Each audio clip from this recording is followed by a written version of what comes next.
اب کیا ہوا جی، نیکسٹ ڈے جب سب لوگ واپس آئے اور صبح کے ٹائم سب لوگ اپنی عبادت گاہ آئے عبادت کرنے کے لیے، جب انہوں نے دیکھا تو کتنے پریشان ہوئے وہ لوگ کہ یہ کیا ہوا، یہ ہمارے بتوں کو کس نے توڑا، یہ تو ہمارے خدا تھے، وہ تو بت نہیں ہونے گئے، وہ تو خدا کہتے تھے کہ ہمارے خداؤں کو کس نے توڑا ہے۔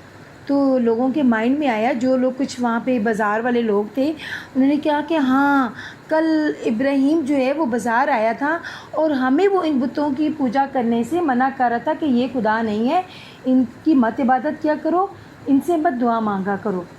تو لوگوں نے کہا کہ یقیناً یہ ابراہیم کا ہی کام ہے، اس کو بلاؤ۔ تو وہ لوگ پکڑ کے لے آئے حضرت ابراہیم علیہ السلام کو، اور انہوں نے پوچھا وہاں کے ان کے جو بڑے بڑے سردار تھے کہ بتاؤ یہ تم نے کی ہے؟ انہوں نے کہا کہ یہ تمہارا خدا ہے نا، تو اس سے پوچھو، یہ باقی جو چھوٹے تمہارے خدا ٹوٹے ہوئے ہیں اس سے پوچھو اپنے بڑے خدا سے کہ ان سب کو چھوٹوں کو کس نے توڑا ہے۔ تو وہ جو حضرت باقی سب لوگ تھے نا، وہ تو بڑے پریشان ہو گئے۔ تو حضرت ابراہیم علیہ السلام نے کہا مجھے مت پوچھو، ان سے پوچھو۔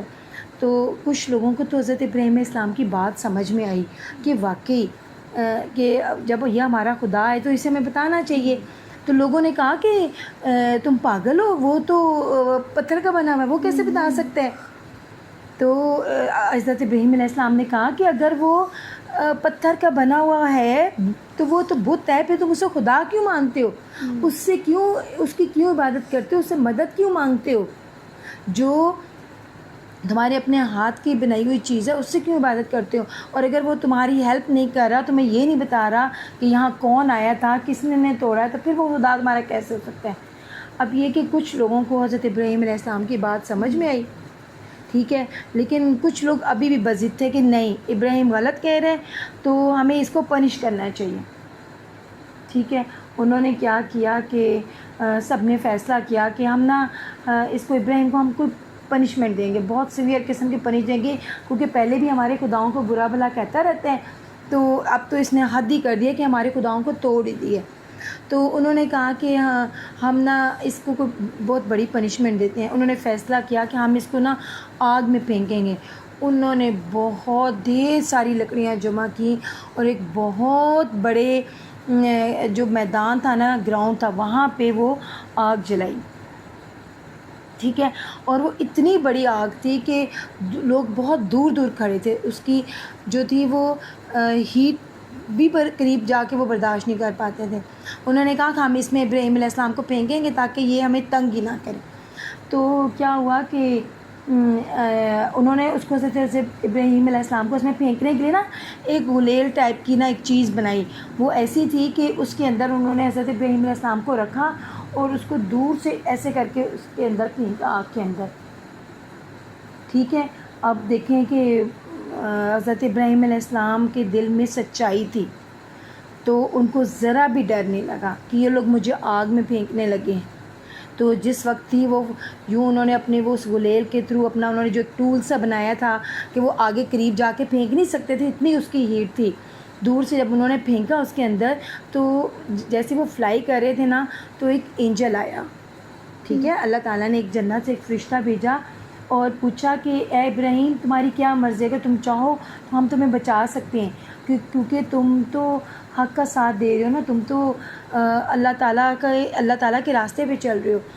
حضرت ابراہیم علیہ السلام نے کہا کہ جس چیز میں اللہ کی رضا ہے میں وہی کام کروں گا۔ تو فرشتہ وہاں سے چلا گیا اور ابراہیم علیہ السلام جو تھے وہ اس آگ کے اندر گر گئے، ٹھیک ہے۔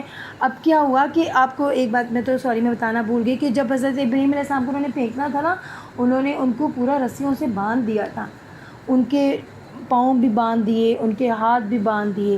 اب جیسے وہ آگ میں گرے نا تو کیا ہوا کہ ان کی جو رسیاں تھیں نا وہ سب سے پہلے ان کی رسیاں جل گئیں، اور اس کے بعد جو تھا وہ کچھ بھی نہیں ان کو ہوا۔ وہ جیسے ہی آگ ٹھنڈی ہوئی، آگ ختم ہوئی، سب لوگ دیکھتے رہے، جیسے آگ ٹھنڈی ہوئی تو حضرت ابراہیم علیہ السلام چلتے ہوئے آگ سے باہر آ گئے، اور لوگ حیران پریشان تھے کہ یہ کیا ہو گیا۔ لیکن جو سچ تھا وہ یہ تھا کہ وہ اللہ تعالیٰ کے نبی تھے، وہ پیغمبر تھے. جو لوگ جن کے دل میں تھوڑی سی حق کو جانتے تھے انہوں نے پہچان لیا کہ یہ تو اللہ تعالیٰ کے نبی ہیں اور ہمیں ان کی بات ماننی چاہیے. لیکن کچھ لوگ ابھی بھی سخت دل تھے جنہوں نے ان کی بات نہیں مانی. تو اس طرح حضرت ابراہیم علیہ السلام لوگوں تک اپنا میسیج پہنچاتے رہے. ان کی زندگی میں اور بھی بہت سی مشکلات آئیں، ان کو بعد میں بھی پنشمنٹ دی جاتی رہی ڈفرینٹ قسم کی. تو لیکن یہ ہے کہ جو اللہ کی راہ میں انہوں نے فیصلہ کر لیا تھا کہ میں اللہ کا پیغام لوگوں تک پہنچاؤں گا، تو اس سے وہ پیچھے نہیں ہٹے. ٹھیک ہے جی بچوں، اب آپ نے سنی اسٹوری آج کی، تو اب میں کچھ کوشچن پوچھوں کہ آپ نے کتنے غور سے سنی ہے اسٹوری؟ ٹھیک ہے، چلیں جی میں علی سے پوچھتی ہوں. علی یہ بتائیں کہ جو حضرت ابراہیم علیہ السلام کے فادر تھے ان کا کیا نام تھا؟ آزر. ویری گڈ، بھائی علی کو تو پتہ ہے آزر. تو اشال کیا مجھے بتائیں گی، اشال حضرت ابراہیم علیہ السلام کے فادر نے ان کو کہا تھا کہ گھر سے چلے جاؤ، کیوں کہا تھا بھلا؟ کیونکہ وہ بتوں کی مطلب پوجا کرتے تھے اور ان کو کرنے منع، برا بھلا کہتے تھے. ہاں جی، کیونکہ وہ بتوں کی پوجا کرنے سے منع کرتے تھے اور ان کے بتوں کو برا بھلا کہتے تھے، اس لیے. Very good. اچھا جی، تو آپ مجھے یہ بتائیں کہ حضرت ابراہیم علیہ السلام کو کیا پنشمنٹ دی گئی تھی؟ حضرت ابراہیم کو یہ پنشمنٹ دی گئی تھی کہ ان کو لوگوں نے آگ میں پھینک دیا. ہاں جی، ویری گڈ. ان کو لوگوں نے آگ میں پھینک دیا تھا. تو کیا وہ آگ میں جلے تھے؟ نہیں، ان کے فرشتے آگے تھے اور انہوں نے جو تھی حضرت ابراہیم کی حفاظت کی تھی. ٹھیک ہے، اللہ تعالیٰ نے وہی آگ ان کے لیے ان کو اس آگ سے محفوظ رکھا تھا. اچھا جی، ابیشا اب مجھے بتائیں گی کہ حضرت ابراہیم علیہ السلام جو تھے اپنی بستی کے عبادت گاہ میں کیوں گئے تھے؟